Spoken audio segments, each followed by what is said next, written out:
We all know about the Red Scares throughout history, in which the populations of certain Western countries went into a panic about communist sympathizers, whom they believed were infiltrating their country's leadership and institutions in order to bring them down and bring about a communist revolution. This was most pronounced in 1950s America, where citizens there feared that any one of their fellow compatriots, even Dave, may have secretly been a communist. But did the reverse ever occur? Did the Soviet people fear secret capitalist infiltration in their own government? Did the USSR have a blue scare? The short answer is no, sort of. And to understand why, we need to look at America's Red Scare first. Now, the Americans had always had a disliking for communists, but things reached a new height when Senator Joseph McCarthy announced that he had a list of communist spies who had infiltrated the government. The media went a bit overboard, as it is wont to do, and everybody panicked. This died down after about 4 years when everybody realized that McCarthy didn't actually know of any spying. During this period, though, the government and many businesses investigated their employees for any communist sympathies. Some lost their jobs, some were arrested, and the wider public demanded a strong response to communism anywhere it may arise.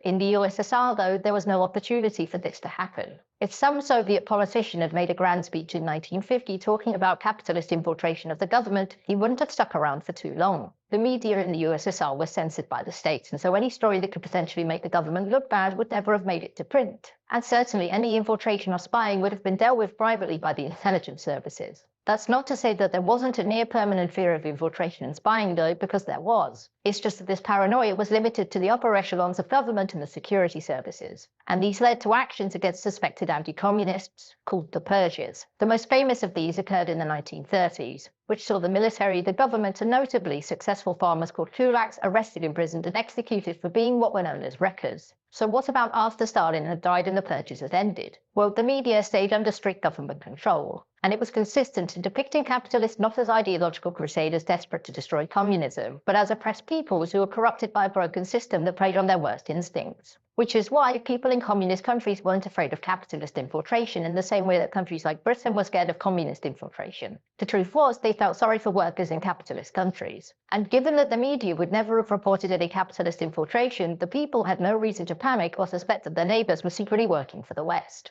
That said, the USSR's public was still aware of the ongoing Cold War. They knew the US was building alliances, and the USSR openly called it an empire with goals of global domination. The public were made aware of American troops in Germany, Korea, and Japan, and that the USSR was being surrounded. But unlike the West, public concern wasn't from internal threats, it was external ones. And as such, the lack of a blue scare in the USSR can be attributed to its lack of free media. There was no way the public could have known of infiltration, since the government wasn't going to broadcast its inadequacies, nor did it have any use for public hysteria. And by the time the Soviet media had opened up to the point where this could have been possible, the Soviet people were much more concerned with holding the USSR's leadership responsible for their past mistakes than with some Western sympathizers spying on the government.